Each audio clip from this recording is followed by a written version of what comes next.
ہر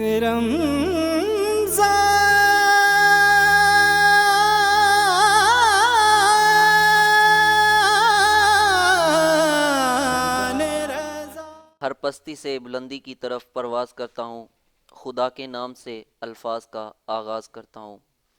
ناظرین اکرام، حاضرین بزم، السلام علیکم ورحمۃ اللہ وبرکاتہ۔ سلامتی ہو ان کانوں کی سماعت پر، اس دل کی ہر دھڑکن پر، اس قدم کی ہر آہٹ پر، اور اس جسم کے ہر سانس پر جو ہمیشہ حق کی متلاشی رہتی ہیں۔ الحمدللہ رب العالمین، والصلاة والسلام علی سید الانبیاء والمرسلین۔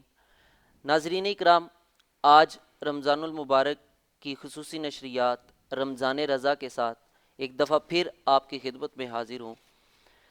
تو آج میرے جو مہمان ہیں وہ بہت ہی احترام کے قابل، عزت کے قابل، اور اللہ نے بڑی عزتوں سے نوازا، اور الحمدللہ دین کے کام میں ہر وقت مصروف عمل نظر آتے ہیں۔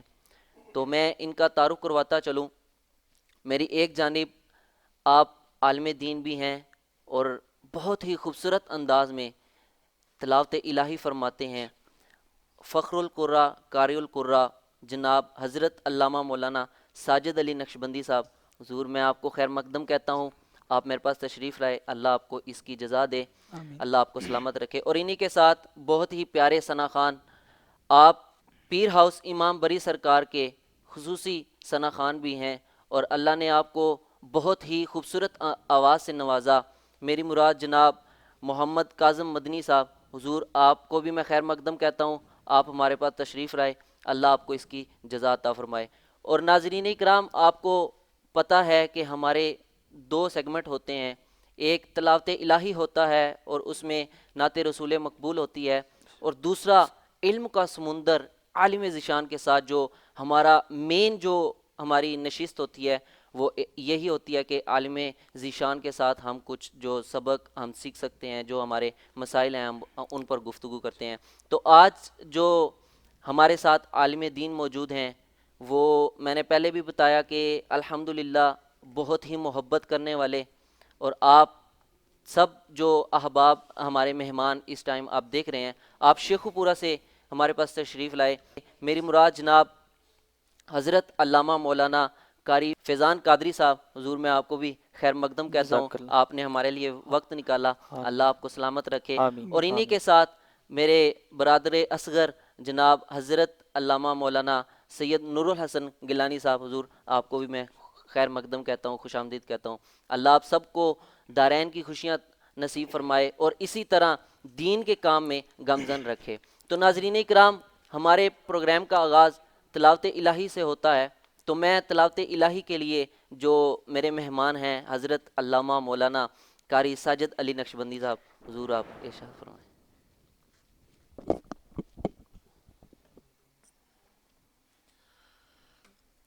اعوذ باللہ من الشیطان الرجیم،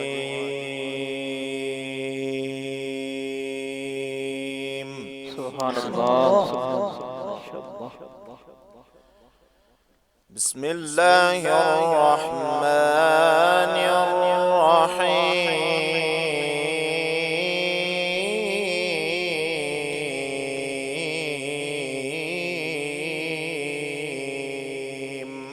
سبحان اللہ، سبحان اللہ، ماشاء اللہ۔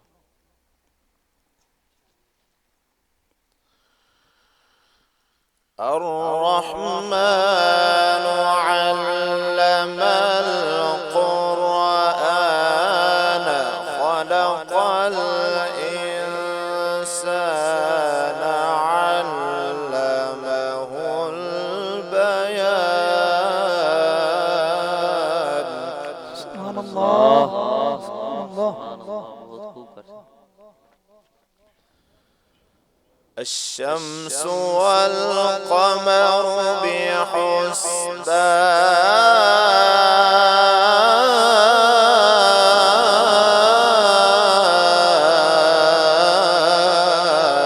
سبحان اللہ۔ والنجم والنجم والشجر يسجدان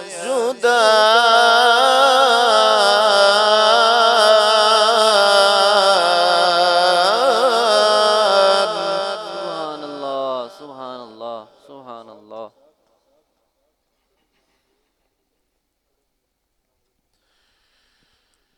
بسم الله الرحمن الرحيم الرحمن علم القرآن.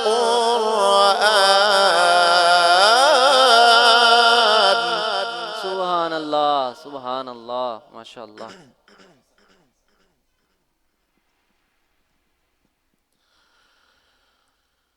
الرحمن علم القرآن خلق الإنسان علمه البيان. سبحان الله سبحان الله. بہت خوب بہت خوب.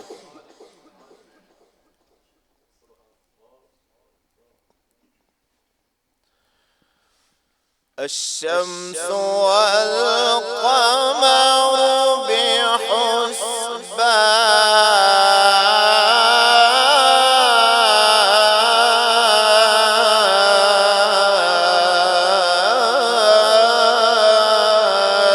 سبحان الله سبحان الله. بہت خوب.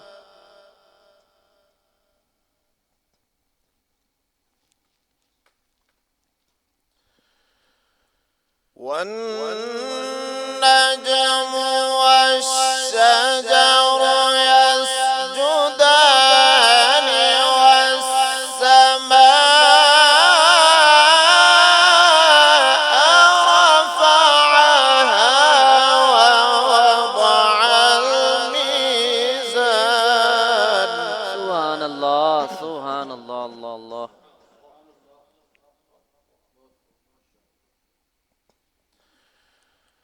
والسماء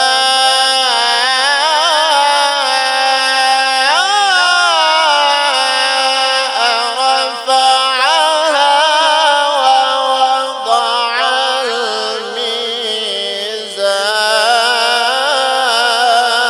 الميزان. سبحان الله سبحان الله ما شاء الله.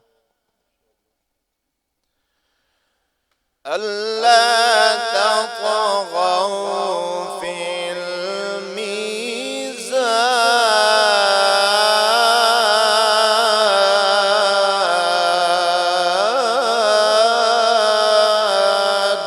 سبحان الله سبحان الله. بہت خوب.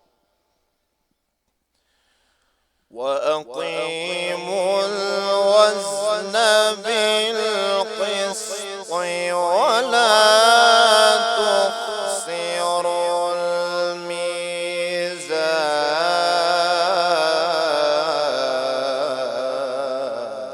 سبحان الله سبحان الله.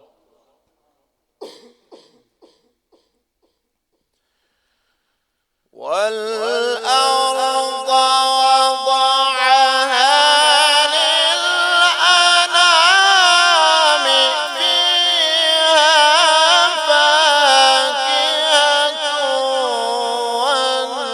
والنخل ذات الأكمام. سبحان الله سبحان الله. اللہ سلامت رکھے. بہت خوب بہت خوب کرسا. والحب ذو العصف والريحان.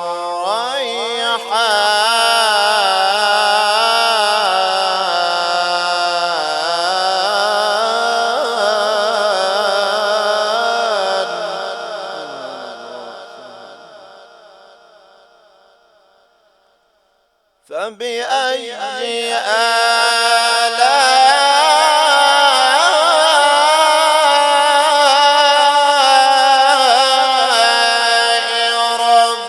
ربكما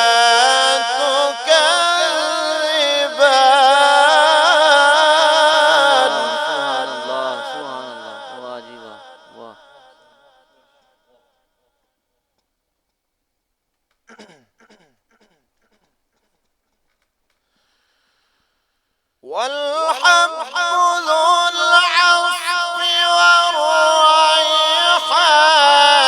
فبأي آلاء ربكما تكذبان سبحان اللہ، سبحان اللہ، بارک اللہ، بارک اللہ، بہت خوب.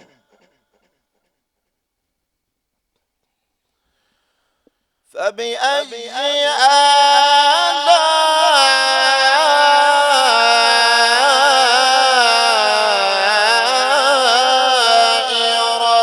ربكما تكذبان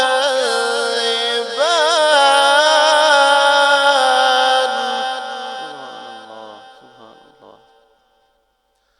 صدق الله مولانا العظيم.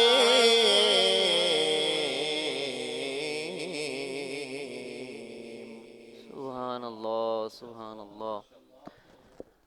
ناظرین اکرام، آپ نے تلاوت قرآن کریم سنی ماشاءاللہ بہت ہی خوبصورت انداز میں. علامہ صاحب، میں ادھر ایک بات کرنا چاہوں گا سبحان اللہ. کہ حافظ قرآن تو قرآن پڑھتا ہی ہے اپنے جو ادائیگی ہیں ان کے ساتھ، لیکن پھر عالم دین ہو، سبحان اللہ. اللہ وہ قرآن کی گہرائیوں کو جب پڑھتا ہے سمجھ کے، اللہ اکبر، تو پھر جو کیفیات ہوتی ہیں دل کی وہ الفاظ سے بیان نہیں کی جا سکتی. تو بہت ہی خوبصورت انداز میں جناب قاری صاحب نے تلاوت پیش کی. اللہ آپ کو آپ کے علم میں، سوز میں، گداز میں مزید برکت عطا فرمائے. آمین. تو آمین. ناظرین اکرام، تلاوت قرآن پاک کے بعد نعت رسول مقبول ہوتی ہے. تو نعت رسول مقبول کے لیے ہمارے ساتھ جو تشریف فرما ہے، آپ پیر ہاؤس امام بری سرکار کے درباری ثناخواں بھی ہیں اور بہت ہی خوبصورت انداز میں آپ مدحت سرائی کرتے ہیں. تو میں آپ سے گزارش کروں گا حضور. درود پاک پڑھ لیجیے. صلی علی نبینا سبحان اللہ. صلی علی محمد. پڑھیے صلی علی شفیعنا صلی علی محمد صلی علی.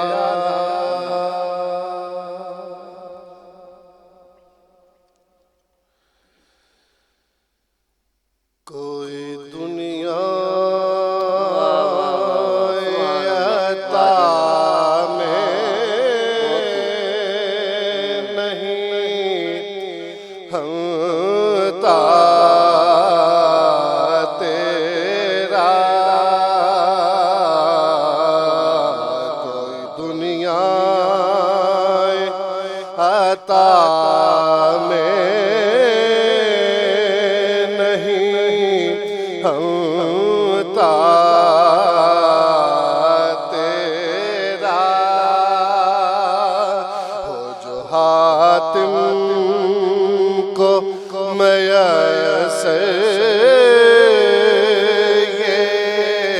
نظارہ تیرا کہ اٹھے دیکھ کے بخشش میں یہ رتبہ.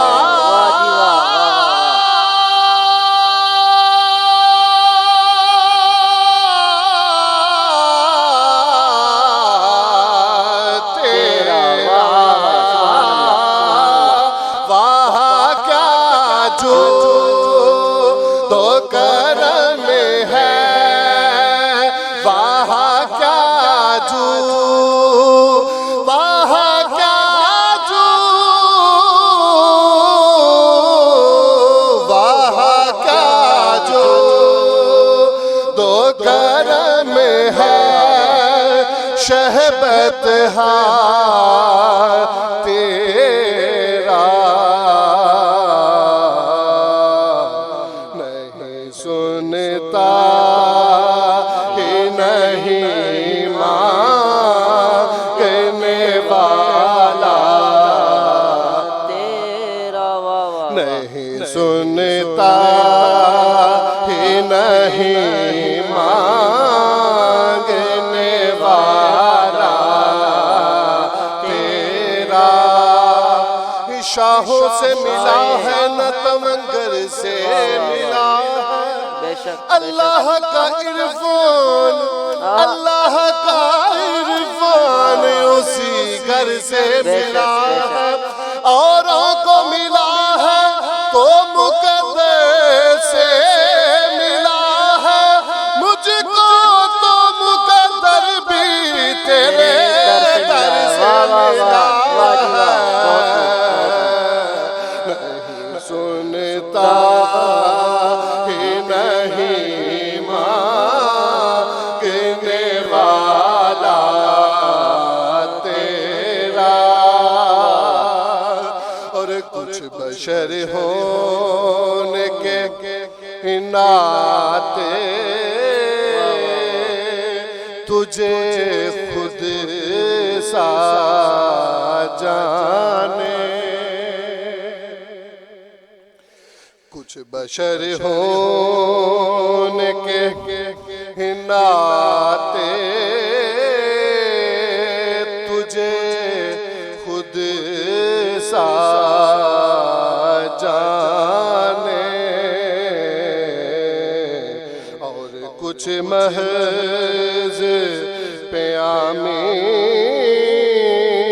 ہے خدا کا جانے ارے ان کی اوقات ہی کیا ہے کہ یہ اتنا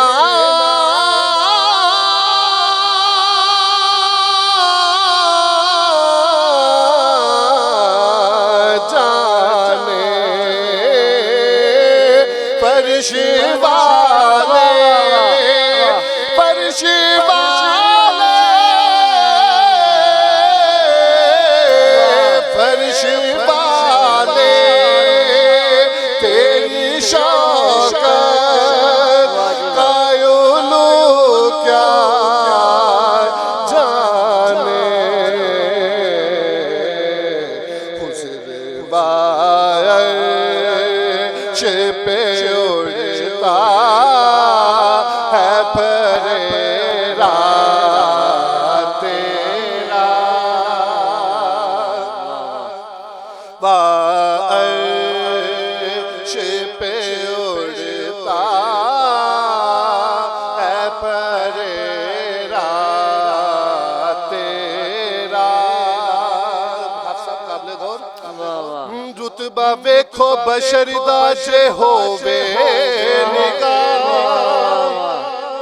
رتبہ ویکھو بشر دا جے ہووے نگاہ پڑھ کے صلی اللہ نوری تک دینے راہ پڑھ کے صلی اللہ نوری تک دینے راہ رات معراج دیرون کا بے پناہ عرش دے سارے رستے سجائے گئے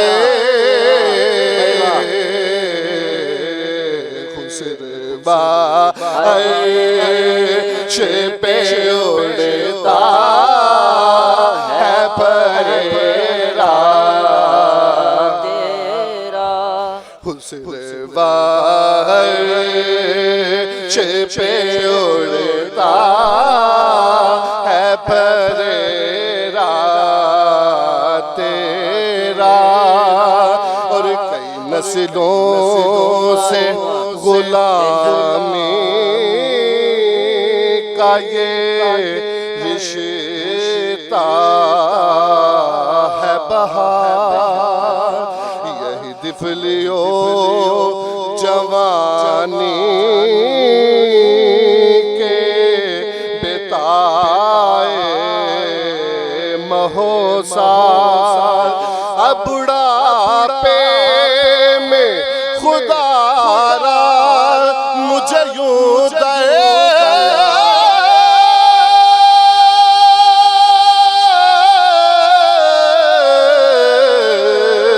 سے نہ ٹال، تیرے ٹکڑوں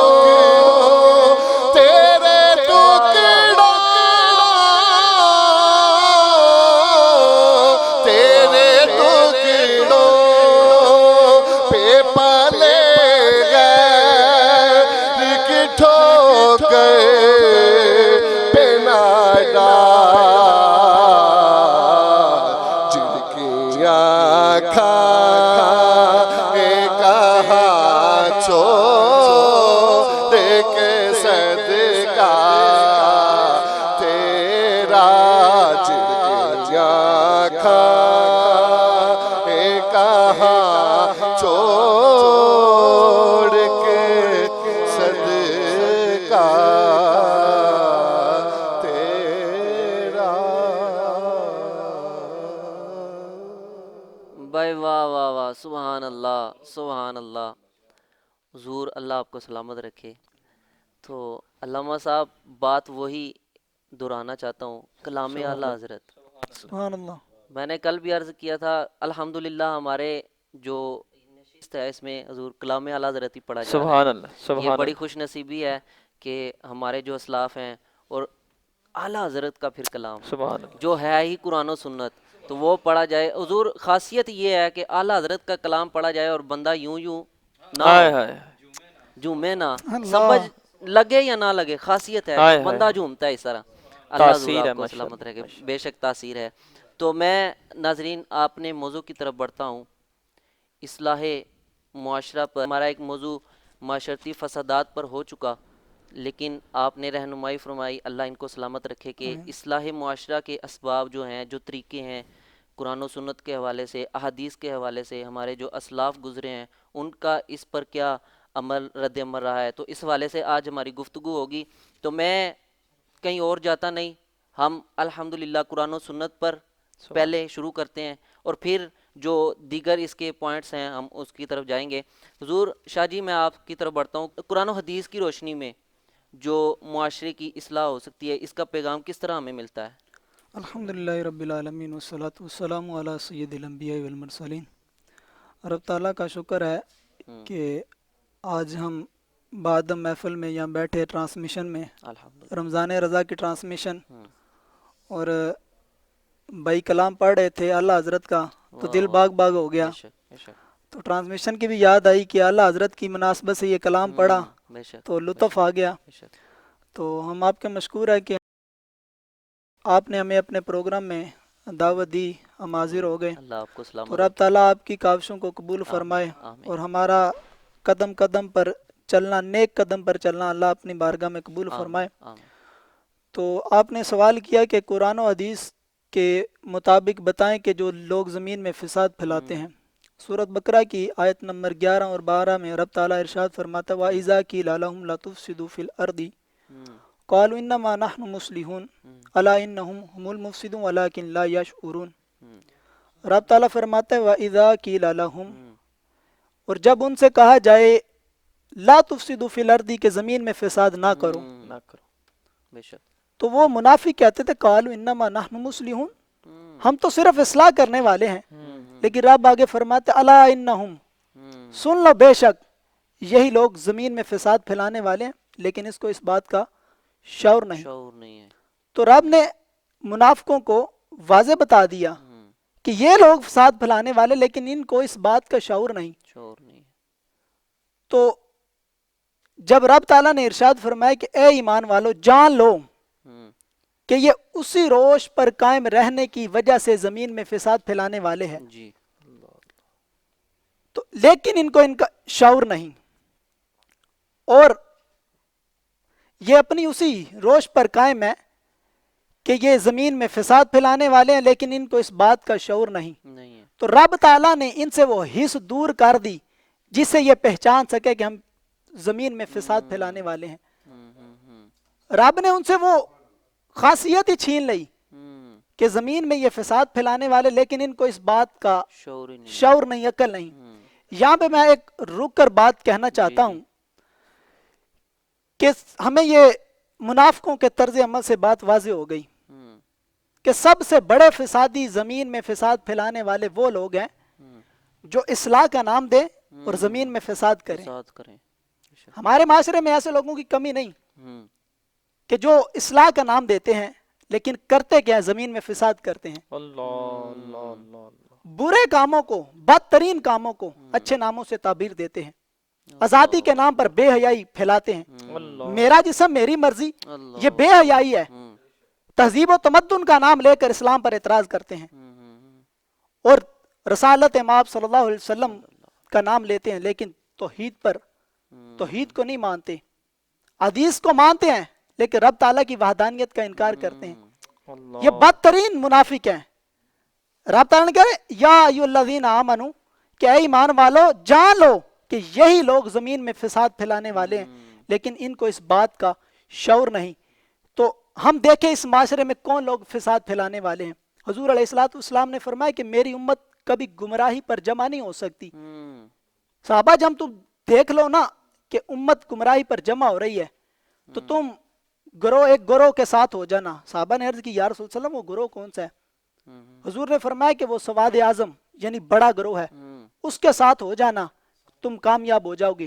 تو ہمیں چاہیے ہم اس گروہ کو ڈھونڈے وہ گروہ کون سا ہے، تو ہم فلاح پانے والے ہو جائیں گے، ہم منافق نہیں ہوں گے، تو ہم فسادی لوگ نہیں ہوں گے. تو رب تعالیٰ ہمیں ایمان والوں میں لکھ دے، ہمیں پکا سچا ایمان والا بنا دے، مومن بنا دے. بے شک. ناظرین اکرام، آپ نے شاہ صاحب کی گفتگو سنی، بہت ہی جامع الفاظ میں جو قرآن سے اور احادیث سے ہمیں معاشرے کی اصلاح پر جو بہت ہی خوبصورت انداز ملتا ہے وہ آپ نے بیان کیا. تو میں علامہ فیضان صاحب کی طرف بڑھتا ہوں. حضور آپ میں یہ سمجھتا ہوں کہ معاشرے کی اصلاح کے لیے آج کل ہمارے جو بچے ہیں ہم ان کو دنیاوی تعلیم تو بڑے پروٹوکول کے ساتھ دلواتے ہیں. تو میں یہ چاہوں گا کہ اگر آپ اس پر ایک پیغام ناظرین کے لیے دیں کہ جو حافظ قرآن کی شان کے بارے میں، تاکہ اگر میں یہ سمجھتا ہوں علامہ صاحب اگر بچہ ہمارا ایک گھر میں ایک بھی حافظ ہوگا نا تو وہ دین کی طرف گھر کا ماحول بنا دے گا. تو اس کے بارے میں آپ حافظ قرآن کی شان بیان فرما دیں. نحمدہ ونصلی ونسلم علی رسولہ الکریم، اما بعد فاعوذ باللہ من الشیطان الرجیم، بسم اللہ الرحمن الرحیم. الصلاۃ والسلام علیک یا سیدی یا رسول اللہ وعلی آلک و اصحابک یا حبیب اللہ. سب سے پہلے میں سب کا شکریہ ادا کرتا ہوں. ماشاءاللہ بھی آپ کی ٹیم ہے، اللہ تعالیٰ آپ کی کاوش کو قبول فرمائے. یہ آپ کا پیغام ماشاءاللہ ہر جگہ پہ دنیا کے کونے کونے تک لوگ سن رہے ہیں اور اس سے فائدہ اٹھا رہے ہیں. تو اللہ تعالیٰ سب کو سلامتی والی زندگی عطا فرمائے. آپ نے جو سوال کیا کہ آج ہمارے معاشرے تباہ ہو رہے ہیں اور اگر دیکھا جائے تو دین اسلام کا نام لینے والے کے لیے تکلیفیں، آزمائشیں، پریشانیاں یہ کیوں آ رہی ہے؟ تو بات صرف سمپل سی ہے. دیکھیں جب ہم نے قرآن سے تعلق چھوڑ دیا، ہم نے مصطفیٰ کریم صلی اللہ تعالیٰ علیہ وبارک وسلم کی جو حدیث مبارکہ تھی ہم نے ان کو پس پش ڈالیا. حضور علیہ الصلوۃ والسلام نے ارشاد فرمایا میں تمہیں دو چیزیں دے کے جا رہا ہوں، جب تک ان کو تھامی رکھو گے کبھی گمراہ نہیں ہوگی. فرمایا ایک قرآن ہے اور ایک اہل بیت کی محبت ہے. کہا ان کو مضبوطی سے تھامی رکھنا. میں اس پروگرام کے توسل سے یہ پیغام ناظرین تک پہنچانا چاہتا ہوں. آج دیکھیں ہمارے معاشرے کس قدر تباہ ہو رہی ہے. اگر دیکھے تو بیٹی رو رہی ہے، اگر ماں دیکھے ماں رو رہی ہے، باپ دیکھے تو باپ کی آنکھوں میں آنسو ہے، ہر بندہ سسکیاں بھر رہا ہے. اور پتہ کیا کہتا ہے، ہمارے پاس لوگ آتے ہیں وہ کہتے ہیں قاری صاحب کسی نے کوئی تویز کر دیا، کسی نے کوئی جادو کر دیا. یار کسی نے کچھ نہیں کیا، سب کچھ ہم نے کیا. کہا نا دل کے پھپھولے جل اٹھے سینے کے داغ سے، اس گھر کو آگ لگی گھر کے چراغ سے. آج دیکھیں ہماری بچی ہے وہ آج گھر سے بھاگ رہی ہے، کورٹ میرج کر رہی ہے. ہم چوکوں میں کھڑے ہو کر اف اف کرتے ہیں. کبھی یہ تو سوچے یہ جو ہے بنا کیوں ہے، یہ معاملہ ایسا کیوں بنا ہے؟ یار اس کی وجہ کہیں ماں تو نہیں ہے، کہیں باپ تو نہیں ہے. باپ کہتا ہے مجھے اپنی بیٹی پہ اعتماد ہے، مجھے اپنی بیٹی پہ اعتماد ہے اور ٹچ موبائل لے کے دے رہا ہے. تو یہ ٹچ موبائل سبب بنا تھا کہ ہمارے معاشرے کے اندر ایک بچی گھر سے بھاگ کر کورٹ میرج کر رہی ہے اور باپ منہ دکھانے کے قابل نہیں ہے، باپ چھپ چھپ کے رو رہا ہے، لوگوں کا سامنا نہیں کر پا رہا. تو اس پہ دیکھا جائے کہ اس میں غلطی کس کی ہے؟ اگر باپ اپنی بیٹی کو کنٹرول کرتا، اپنی بیٹی کو قرآن و حدیث کا درس دیا ہوتا تو یہ نوبت نہیں آنی تھی. حضور علیہ الصلوۃ والسلام کی ازواج تشریف فرمائے اور آپ کی بیٹی بھی حضرت فاطمہ زہرا سلام اللہ علیہا وہ بھی تشریف فرمائے. ایک نبینا صحابی آئے تو حضور علیہ الصلوۃ والسلام نے ارشاد فرمایا اپنے چہرے کو ڈانپ لو، اپنے چہرے کو چھپا لو. ایک حضور علیہ الصلوۃ والسلام کی ایک زوجہ محترمہ فرماتی عرض کرتی ہے یا رسول اللہ وہ صحابی نبینا ان کو تو نظر نہیں آتا. تیرے اور میرے نبی نے کیا ارشاد فرمایا؟ میرے اور آپ کے نبی نے ارشاد فرمایا اس صحابی کو نظر نہیں آتا، تمہیں تو نظر آتا ہے، تمہیں تو نظر آتا ہے. یعنی کہ اب ہم یہاں دیکھیں، اب یہاں بات کس طرح کی جائے، کس طریقے سے کی جائے. ہمارا معاشرے کی کون کون سا دکھ میں آپ کے سامنے رکھوں. اگر 3 گھنٹے بھی اس پہ بات کی جائے، میں کہتا ہوں 3 گھنٹے کیا بندے کی زندگی ختم ہو جائے. ہمارا معاشرہ جس قدر تباہ ہو رہا ہے. اور قرآن کی اگر دیکھا جائے، قرآن کی اب بے حرمتی کی جا رہی ہے، قرآن کی بے حرمتی ہو رہی ہے. اور آپ دیکھیں جب قرآن کی بے حرمتی کیوں ہو رہی ہے، مسلمان کا ایک نام تھا، مسلمان کا ایک وقار تھا. آپ کو اس چیز آپ تاریخ اٹھا کر پڑھے نا، مسلمان جس مقام سے گزرتا تھا کافر کی ٹانگیں تھر تھر کامتی تھی اور کافر یہ مجبور ہو جاتا تھا یہ جملہ کہنے پہ کہ غیرت مند مسلمان آ چکا ہے. اور اب کافر ہمارے اور آپ میرے اور آپ کے نبی کے حاکم بنا رہا ہے. نعوذ باللہ قرآن کی بے حرمتی کی جا رہی ہے. اس کی وجہ کیا ہے؟ وہ دیکھے علامہ اقبال نے کہا نا یہ فاقہ کش مسلمان موت سے ڈرتا نہیں، روح محمدی اس کے بدن سے نکال دو. کافر اپنی مقصد میں کامیاب ہے. کہا یہ مسلمان گولی سے ڈرتا نہیں ہے، تلوار سے مرتا نہیں ہے، یہ ڈرتا ہی نہیں ہے. اس کو کیا کیا جائے؟ کافروں نے سر جوڑ کے میٹنگ کی، کہا اس کو مارنا چاہتے ہو تو اس کے دل سے حضور کی محبت کو نکال دو. جب حضور کی محبت نکل گئی، مجھے بتائے جب دل سے حضور کی محبت نکل جائے تو کیا آپ سمجھتے ہیں بہن کا پیار آتا ہے دل میں؟ ماں کی محبت آتی ہے، باپ کی محبت آتی ہے. جب قرآن کی محبت اور حضور کی محبت ہی نکل جائے دل سے تو پھر مجھے بتائے کہاں ہمارے معاشرے تباہ نہیں ہوگے تو اور کیا ہوگا. میں آپ کو ایک یہاں ناظرین کو ایک پیغام دینا چاہوں گا. میں اور میرے چاچو محترم پیر منصور رضا قادری صاحب ہم ایک ہاسپٹل میں چلے گئے، اسپتال میں گئے تو ایک بابا نا لیٹا ہوا ہے چرپائی پہ.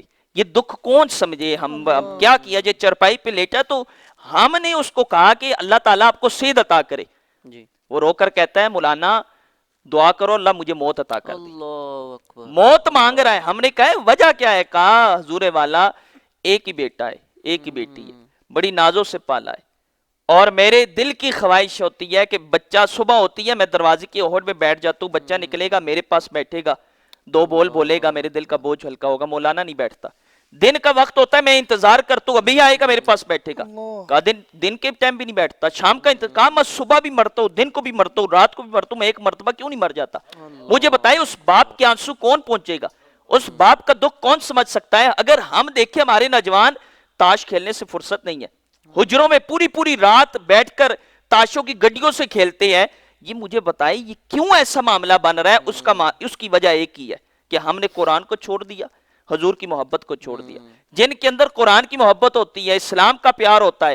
اللہ اکبر. صلاح الدین ایوبی کا نام تو سنا ہوگا. صلاح الدین ایوبی کو کسی نے کہا کہ کافروں نے حملہ کر دیا ہے. صلاح الدین ایوبی نے پتہ کیا کیا؟ سجدوں سے رب راضی ہوتا ہے، درود پڑھنے سے مصطفیٰ کریم راضی ہوتے ہیں. صلاح الدین ایوبی سے کسی نے کہا حضور والا کافروں نے حملہ کر دیا.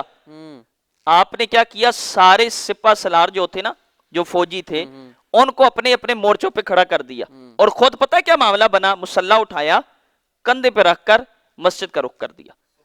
مسجد میں گئے اور مسجد میں مسلح بچھایا، ساری رات رو رو کر دعا کرتے رہے مالک میرے جملے سنیے کا کتنے درد والے ہیں.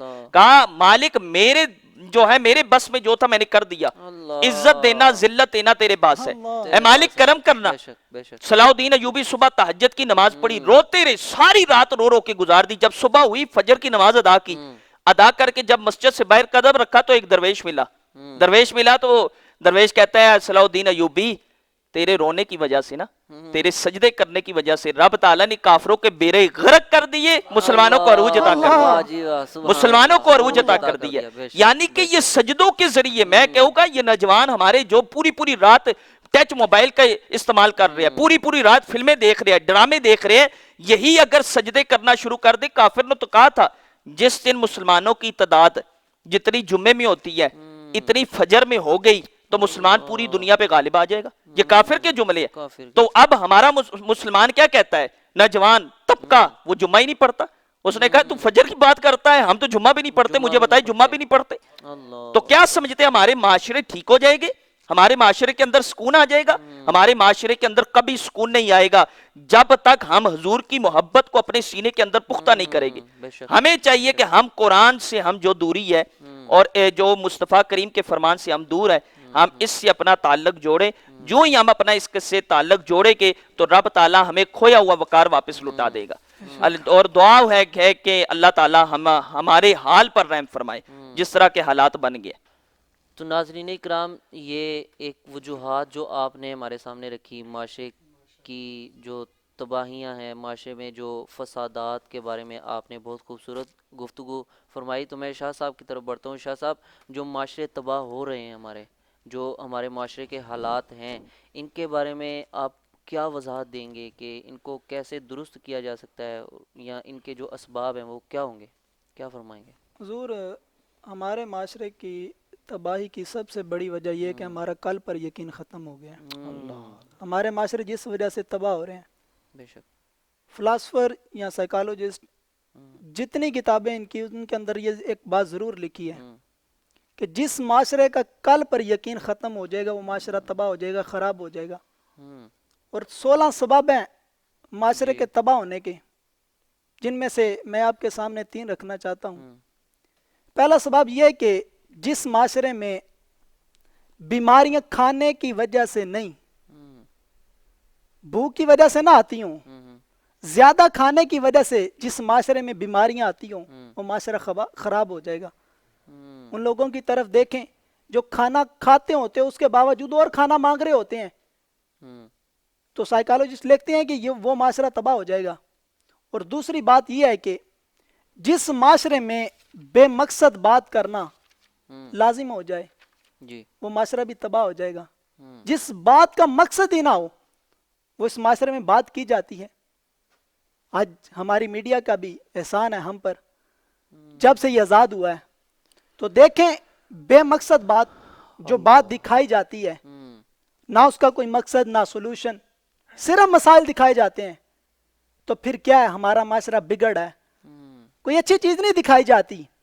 جس بات کا کوئی مقصد نہ ہو, بے مقصد بات ہے, وہ سوشل میڈیا پر دکھائی جائے گی, لوگ اسے شوق سے دیکھیں گے. آج یہ دیکھیں کتنا اچھا یہ ایک ہم پینل لے کر نکلے ہیں, لیکن اس کو لوگ شیئر کرنے کو تیار نہیں ہیں. یار یہ مولوی کیا کرتے ہیں, یہ آپ کو دین کا درد سناتے ہیں, دین کے لیے پیغام دیتے آؤ دین کی طرف, بے مقصد بات تو نہیں ہے. اور تیسری بات یہ ہے, اس معاشرے کی سب سے بڑا المیہ یہ ہے کہ کسی کو عزت دینے کو تیار نہیں.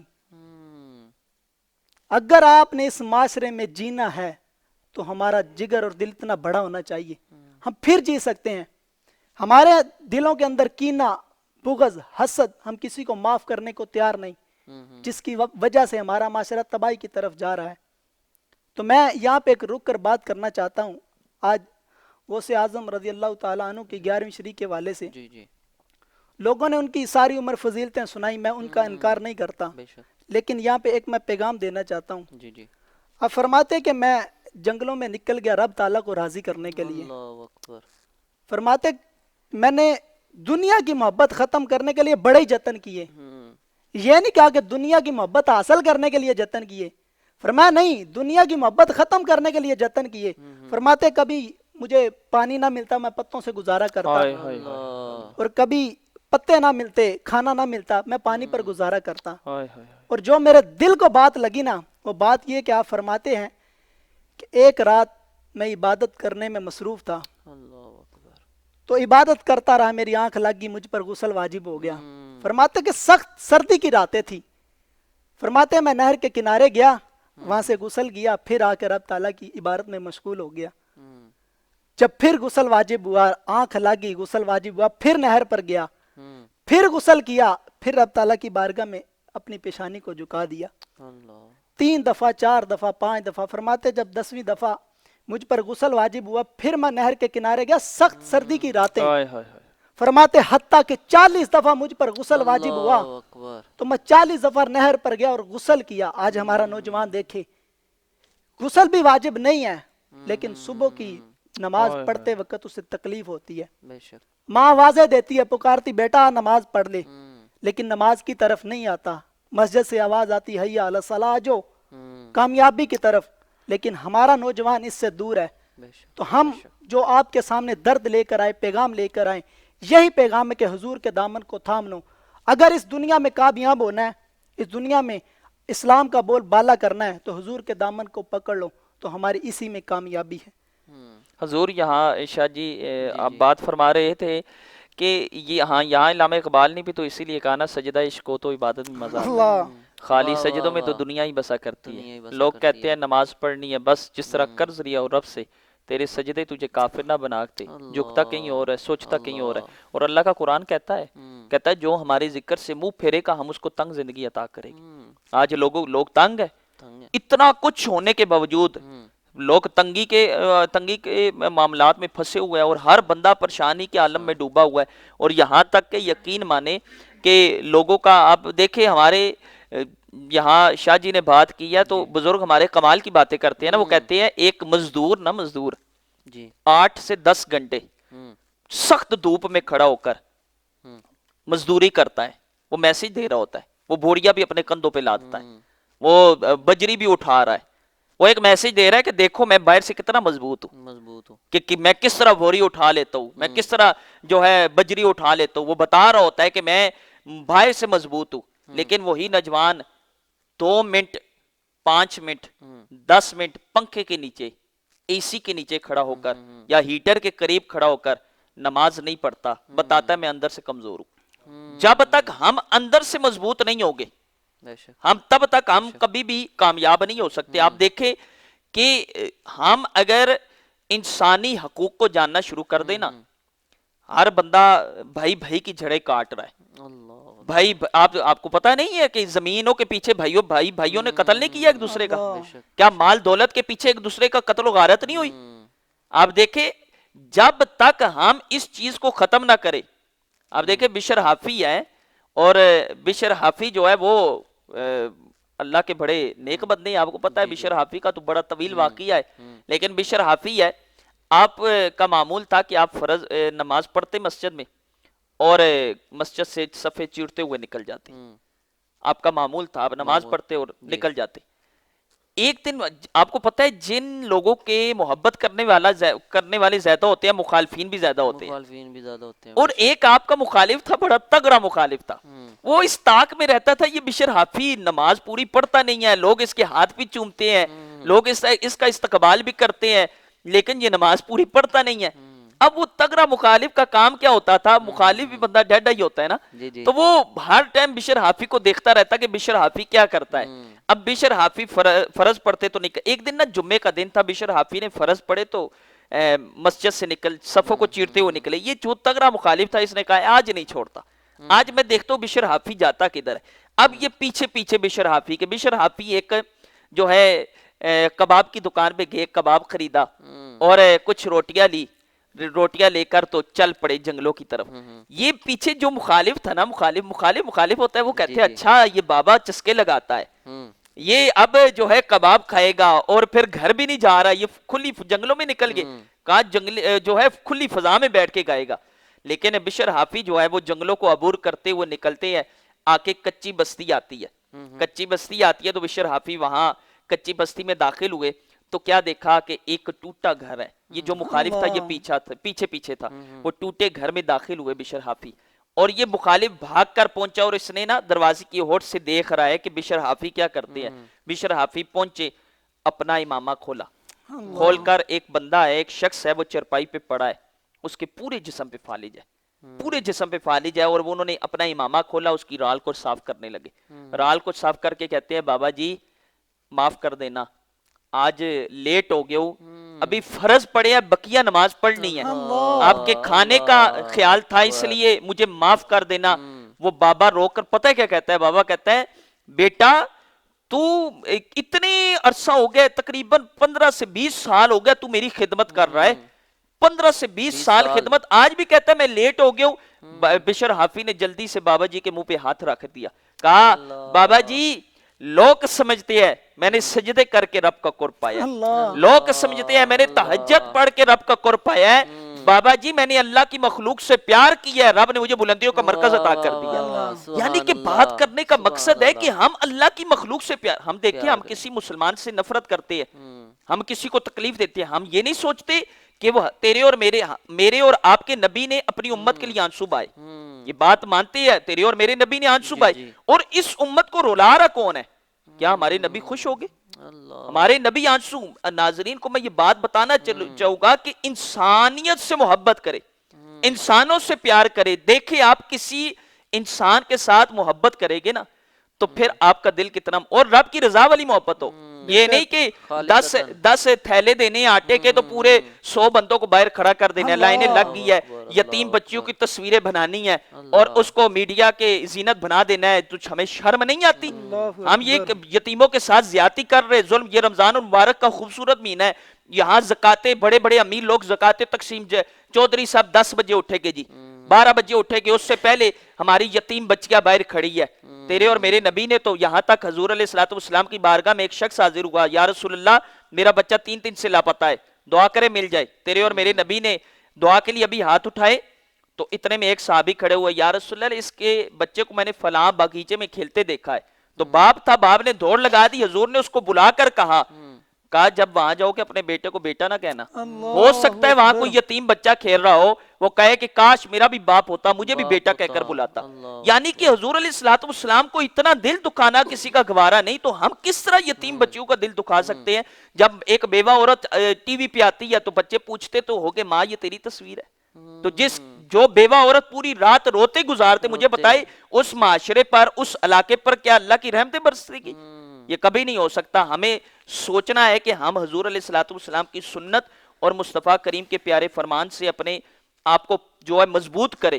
اسی میں ہماری بھلائی ہے، اسی میں ہماری بھلائی ہے. کیونکہ آپ کا وقت بھی مختصر ہے تو کافی جو ہے بات طویل پکڑتی جا رہی ہے، تو آپ اس کو آگے لے کر چلیں. ماشاءاللہ. سولامہ صاحب اس پہ آقا علیہ السلام کا فرمان بھی ہے کہ خیرکم من تعلم القرآن وعلمہ، تو اس حوالے سے آپ پیغام دے دیں کہ ہمارے جو والدین کا ذہن ہے وہ اس طرح کے بن جائے کہ آج کل آپ دیکھ رہے ہیں کہ داخلے ہو رہے ہیں، آپ الحمدللہ محتمم ہیں، قاری صاحب بھی ہیں، تو پیغام دے دے کہ وہ کس طریقے سے بنے ان کا، یعنی کہ والدین کا ذہن بنے. بچے کا تو ذہن بن ہی جائے گا جب والدین کا ذہن بنے گا، کہ وہ اس طرح کا ذہن بن جائے کہ وہ والدین اس کو حفظ کے لیے دیکھیں حضور علیہ الصلوۃ والسلام نے ارشاد فرمایا تم میں بہترین شخص وہ ہے جو قرآن سیکھے اور سکھائے. جو حضور نے فرما دی ہے نا، اور وہی بہترین شخص ہے، بہترین ہے. اس میں کوئی دوسری بات نہیں ہے. تو التماس اتنا ہے کہ اپنے بچوں کو دین کی طرف بھیجے. اگر چاہتے ہیں کہ بچے آپ کے فرما بردار بنے، آپ کے قدم بوسی کرنے والے اور آپ کے سامنے جھکنے والے بنے. آج باپ رو رہا ہے، ماں رو رہی ہے، اگر چاہتے ہیں کہ اپنے بچوں کو اچھے مدرسے میں بد عقیدہ لوگوں کے مدرسے میں نہیں، گستاخوں کے مدرسے میں نہیں، بلکہ جو اعلیٰ حضرت کا نظریہ لے کے چلنے والے لوگ ہیں ان کے مدارس میں بھیجے، اور پھر دیکھے کہ یہ ہمارا بچہ جہاں پڑھ رہا ہے وہ استاد کیسا ہے، اور جو جیسا استاد ہوتا ہے ویسی صلاحیتیں بچوں کے اندر آتی ہے. تو اس چیز کو دیکھ کر وہ مدارس کی طرف اپنے بچوں کو بھیجے. التماس ہے کہ اپنے بچوں کو قرآن کی تعلیم دے اور وہاں جو ہے حدیث کا درس دے، تاکہ یہ بچے بڑے ہو کر گستاخ نہ بنے بلکہ حضور کے سچے پکے غلام بن جائیں. اللہ تعالیٰ آپ کے یہ جو رمضان رضا ہے اس کی جتنی بھی ٹیم ہے، اللہ تعالیٰ سب کو درین کی سعادت عطا فرمائے اور برکت. ایک روحانیت ماحول تھا ماشاءاللہ، اور اللہ تعالیٰ سب پہ کرم نوازی فرمائے ماشاءاللہ. تو ناظرین کرام، آپ نے جو گفتگو تھی اصلاح معاشرہ کے حوالے سے وہ علامہ صاحب نے بہت ہی خوبصورت انداز میں اور جامع الفاظ تھے اور بہت ہی ان میں پیغامات تھے. آپ کی گفتگو میں بہت ہی درد تھا معاشرے کے حوالے سے. تو آپ یقیناً میں چاہوں گا کہ اس پیغام کو زیادہ سے زیادہ شیئر کریں. حقیقتاً اگر علامہ صاحب کوئی بھی ہماری گفتگو سن کر اگر اپنا بچہ مدرسے میں داخل کروا دیتا ہے تو اس سے بڑی ہمارے لیے بھی بخشش کا ذریعہ، بالکل ان کے لیے ڈبل بخشش کا ذریعہ، جو شیئر اس کے ایک شیئر کرنے سے. بالکل ایسے ہی. تو میں جی بڑا کمال ہے جی، لوگوں کی اصلاح ہو جائے اللہ تعالیٰ. تو میں چاہوں گا آپ ہمارے نغمہ نور اسٹوڈیو کے آفیشیل پیج سے یہ پروگرام شیئر کر سکتے ہیں تاکہ آپ بھی اس کا حصہ بن سکیں. اور میں بالخصوص یہ بھی وضاحت کرنا چاہتا ہوں کہ آپ ہمارے جو علماء ہیں، جو مہمان ہیں، ان کے لیے فاروق پرفیوم کی طرف سے کچھ گفٹس ہیں، انہوں نے آپ کے لیے بھیجے ہیں. اور الحسین میرج ہال والوں کا بھی شکریہ ادا کرتا ہوں، آپ کی بھی بڑی کاوشیں ہیں. تو ناظرین اکرام، پھر الحمدللہ ایک دفعہ آپ کے سامنے خوبصورت نشریات لے کر حاضر ہوا تھا. تو کل پھر انشاءاللہ اپنے نئے مہمانوں کے ساتھ آپ کی خدمت میں روزانہ رات 11 بجے آتے ہیں، تو اسی نغمہ نور اسٹوڈیو کے آفیشیل پیج پر. تو دعا ہے کہ اللہ تعالیٰ جو کچھ سنا اور جو کچھ ہم نے سیکھا اس پر عمل کرنے کی توفیق عطا فرمائے. تو دیکھنا نہ بھولیے نغمہ نور اسٹوڈیو کے آفیشیل پیج پر. اللہ حافظ. تو دیکھتے رہیے پورے رمضان میں ہماری ٹرانسمیشن رمضان رضا.